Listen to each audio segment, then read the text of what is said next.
नमस्ते भाइयों और बहनों, हेलो एवरीवन। इस बार हम वीडियो में अपनी प्रीलिम्स की जो स्ट्रेटजी है वो डिस्कस करेंगे कि प्रीलिम्स को कैसे क्रैक करना है, क्योंकि ये जो है एग्ज़ाम का फर्स्ट लेवल है और मुझे लगता है कि एग्ज़ाम का टफेस्ट लेवल अब बन चुका है बिकॉज ऑफ इट्स रैंडमनेस। एक तो इसकी जो रैंडमनेस है वो बहुत ही ज़्यादा बढ़ गई है आफ्टर 2018 और उससे भी ज़्यादा आफ्टर 2020। तो ये जो है रैंडमनेस की बहुत ज़्यादा बढ़ गई है। और दूसरी चीज़, क्योंकि ये सीसैट पेपर जो है ये बहुत ही ज़्यादा अजीब होते जा रहा है। ये दो चीज़ें जो जीएस पेपर 1 की, मतलब जो फर्स्ट पेपर की रैंडमनेस है वो, और सीसैट पेपर की जो टफनेस है, उन दोनों की वजह से ये पेपर बहुत ज़्यादा टफ होते जा रहा है। तो प्रीलिम्स स्ट्रैटेजी में हम ये डिस्कस करेंगे कि प्रीलिम्स के लिए कौन कौन से सोर्सेज फॉलो करने चाहिए। प्रीलिम्स स्ट्रैटेजी में हम सबसे इंपॉर्टेंट चीज़ ये डिस्कस करेंगे कि अपनी स्टडी को प्लान कैसे करना चाहिए, क्योंकि हम सब कुछ पढ़ के भी ये एग्जाम प्रीलिम्स का क्लियर नहीं कर पाते हैं। सबसे बड़ा प्रॉब्लम यही है। तो ऐसा क्यों हो रहा है? तो सबसे पहले चीज़ ये है कि प्रीलिम्स के जो सोर्सेज हैं वो बहुत बेसिक है। वही बेसिक बुक्स जो हर एक टॉपर्स रिकमेंड करते हैं हर एक सब्जेक्ट के लिए, वही किताबें पढ़नी है। पॉलिटी के लिए जो आप लक्ष्मीकांत पढ़ते हो वो पढ़नी है। मॉडर्न इंडिया के लिए आपको स्पेक्ट्रम की बुक पढ़नी है। एंशिएंट और मिडाइवल हिस्ट्री के लिए आपको एनसीईआरटी की जो भी पुरानी एनसीईआरटी है 11th-12th क्लास की वो पढ़नी है। जो नई वाली एनसीईआरटी की बुक है वो भी पढ़ सकते हो, जो भी मिलती है सिंपल एनसीईआरटी की बुक। कोई तमिलनाडु एनसीईआरटी पढ़ने की ज़रूरत नहीं है। अगर आप चाहते हो तो पढ़ सकते हो, पर कंपलसरी नहीं है। इसके अलावा इन्वायरमेंट के लिए आप शंकर आईएएस की बुक पढ़ सकते हो, पर सिलेक्टिवली पढ़नी है। बहुत सारी चीज़ें उसमें बायो वाली दी हुई हैं, वो नहीं पढ़नी है। इसके अलावा साइंस एंड टेक के लिए आप डायरेक्टली जो करंट अफेयर्स के मटेरियल्स आते हैं वो रेफर कर सकते हो। इसके अलावा कोई बेसिक बुक्स पढ़ने की जरूरत नहीं है।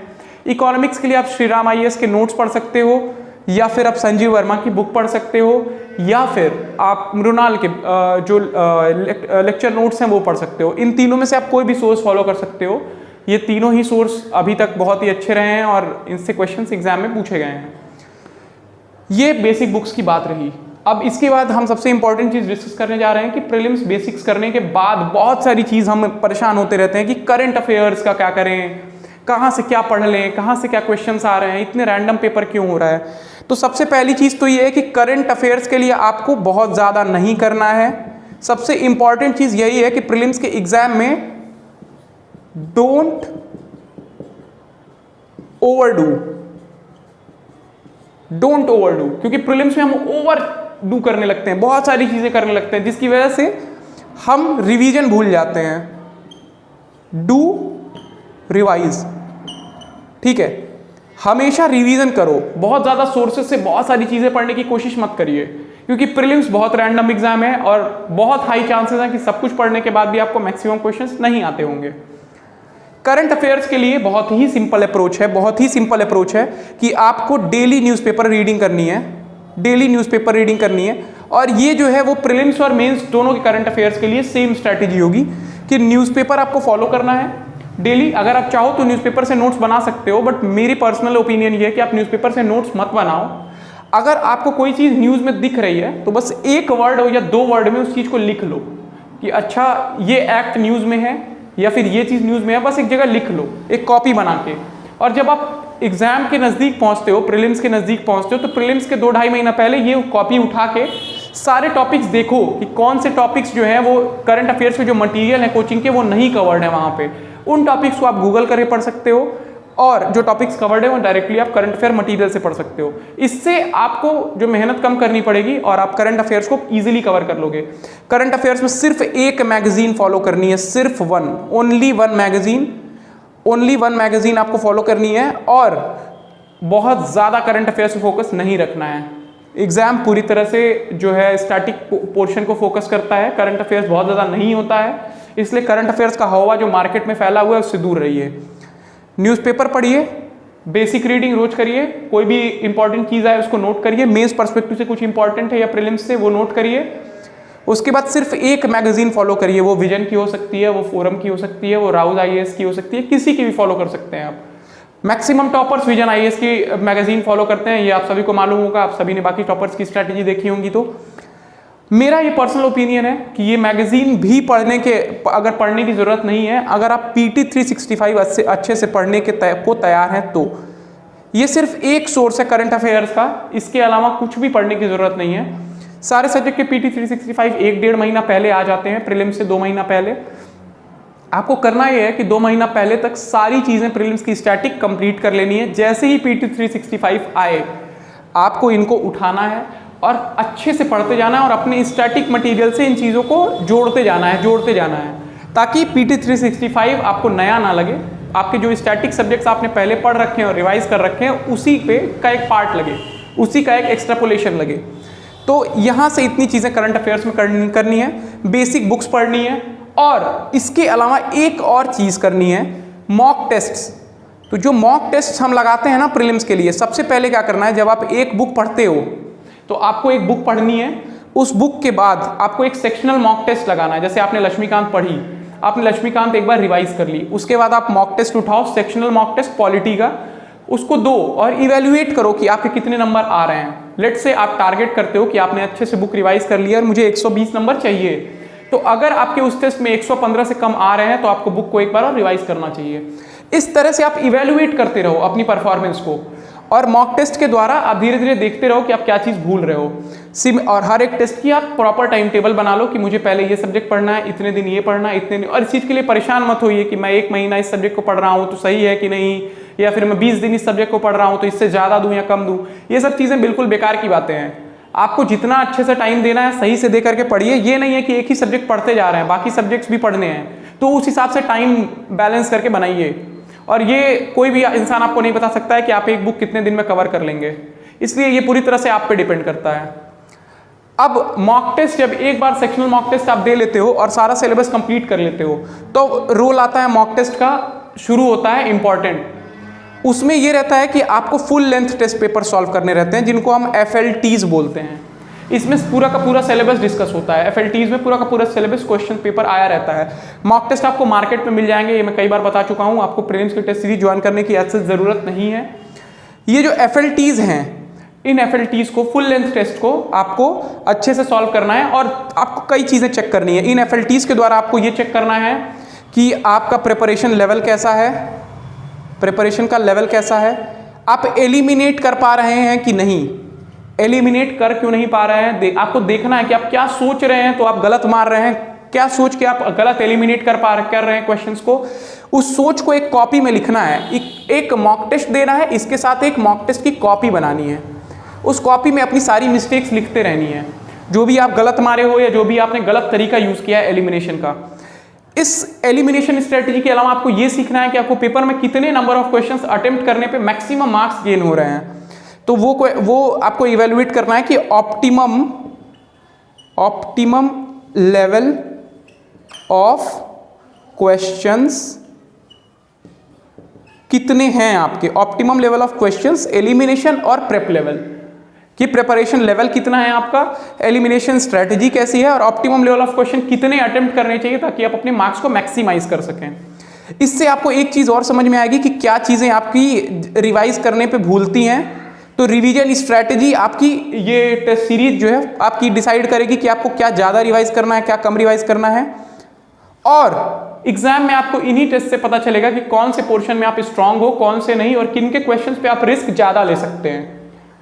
दूसरी चीज़ मैं ये बता दूं कि बहुत सारे लोग मुझे बोल रहे थे कि एलिमिनेशन स्ट्रेटजी की कोई वीडियो बनाइए। मैं सिंपल आपको एक बात बता देता हूँ, एलिमिनेशन कुछ नहीं होता है, ठीक है। अगर आपको लगता है कि ये एग्जाम एलिमिनेशन स्ट्रेटजी का है तो आप एलिमिनेशन स्ट्रेटजी लगाइए, आपको एग्जाम ही एलिमिनेट कर देगा इस प्रोसेस से। फिर अगले साल आपको फिर से प्रीलिम्स का एग्जाम देना पड़ेगा। तो ये एग्जाम एलिमिनेशन का नहीं है। आपको बेसिक चीज़ें मालूम होने चाहिए, 30, 35, 40 क्वेश्चन आपको ढंग से आइडिया होना चाहिए। उसके बाद एलिमिनेशन का मतलब सिंपल ये होता है, इसकी कोई स्ट्रैटेजी नहीं होती है। सिंपल ये होता है कि आप अपने इंस्टिंक्ट के बेस पे, आपने जो चीज़ें पढ़ी हैं उसके बेस पे कितनी चीज़ें आप कर पा रहे हो, और इसका कोई तरीका नहीं होता है। कोई आप ये जो रैंडम चीज़ें मार्केट में बताई जाती हैं यूपीएससी से रिलेटेड कि आप यहाँ से ये ऑप्शन एलिमिनेट कर लो, फिर आप देखो ऑर्गेनाइजेशन यूपीएससी गलत देता है, ईयर यूपीएससी गलत देता है, या फिर डेटा यूपीएससी गलत देता है। ये बहुत सारी भ्रांतियाँ हैं जो फैली हुई हैं। मैं इन सब चीज़ों का बिल्कुल सपोर्ट नहीं करता हूँ, क्योंकि अगर आप ये चीज़ें देख रहे हैं और आपको ये चीज़ें पता चल रही हैं कि यूपीएससी ये चीज़ गलत देता है, तो ये बात जो यूपीएससी का पेपर बना रहे हैं उनको भी पता चल चुकी है। तो वो जो आप समझ रहे हो, जो तरीका आप सीख रहे हो, उस तरीके के उलट क्वेश्चन बना देंगे। इसलिए इन चीज़ों पे बिल्कुल भरोसा मत कीजिए। और पूरी तरह से फोकस रखिए इन सारी चीज़ों पर जो हमने यहाँ पर डिस्कस की हैं। एलिमिनेशन सीखने का मतलब सिंपल ये होना चाहिए कि आप कैसे अपने जो आपके पास नॉलेज प्रेजेंट है उसको यूज करके कैसे ऑप्शंस को एलिमिनेट कर रहे हो, कैसे आपको लग रहा है कि नहीं मैंने ये चीज़ पढ़ी थी, ये चीज़ इससे रिलेटेड है तो इससे रिलेटेड नहीं होगी, इसके बेसिस पे आप ऑप्शन एलिमिनेट करते हो। अंधाधुंध कोई भी तरीका नहीं होता है ऑप्शन एलिमिनेट करने का, ये चीज़ बिल्कुल मत फॉलो करिए। काफ़ी सारे लोग मैंने देखा है कि मार्केट में इस चीज़ पे वीडियो बना रहे हैं और मेरा ये पर्सनल ओपिनियन है कि आप इन सब चीज़ों के जो बहकावे में बिल्कुल मत आइए। ये एलिमिनेशन स्ट्रेटेजी जो है ना वो आपको कट ऑफ 85 मार्क्स, मान लीजिए आपका कट ऑफ 95 मार्क्स है और आप 85 मार्क्स डायरेक्टली गेन कर ले रहे हो, तो आपको ये 10 नंबर यही एलिमिनेशन चीज़ें कि आप ऑप्शन कैसे सोच रहे हो, कैसे आप हटा रहे हो, आपकी इंटेलिजेंट गेसिंग्स क्या हैं, आप कैसे कॉन्सेप्ट को को रिलेट कर रहे हो, इससे आते हैं। कोई ये जो तरीका होता है कि आप ये चीज़ तो यूपीएससी गलत ही देता है, ये चीज़ तो यूपीएससी सही ही देता है, यूपीएससी एक लाइन में 2 ऑर्गेनाइजेशन का नाम दे देता है तो वो गलत होते हैं, ये बहुत सारी चीज़ें मार्केट में चलती हैं, लेकिन ये चीज़ें बिल्कुल नहीं लगानी है।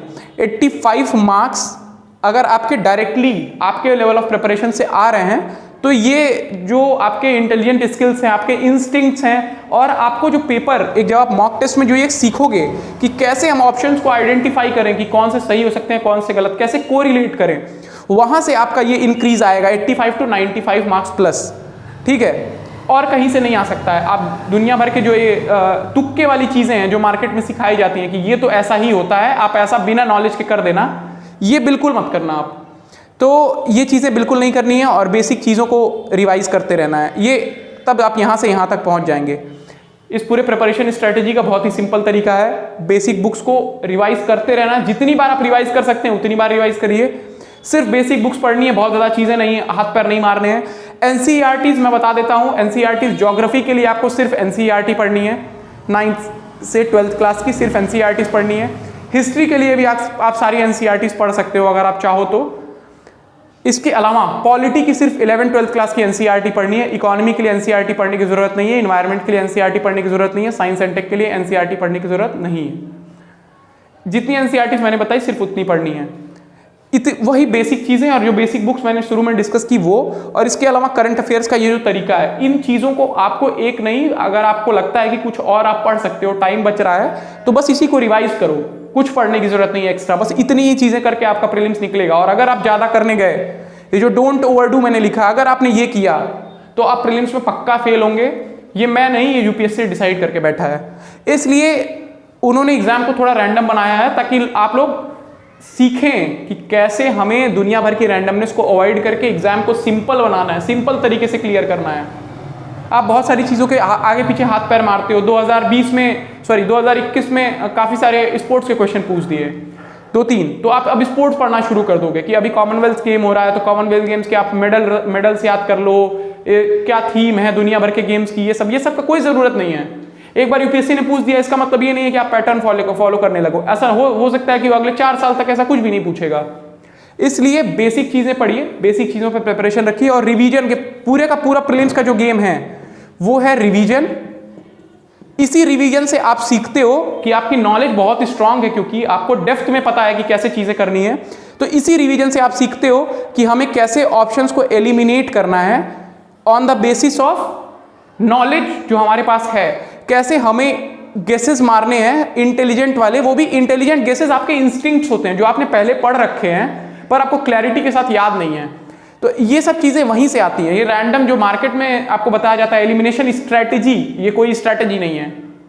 तो वो चीज़ें नहीं करनी है बिल्कुल भी, रिवीजन एलिमिनेट करना है और जो भी इंटेलिजेंट गेसिंग चीज़ें वो यूज़ करनी है। अंधे तुक्के बिल्कुल नहीं मारनी है। डोंट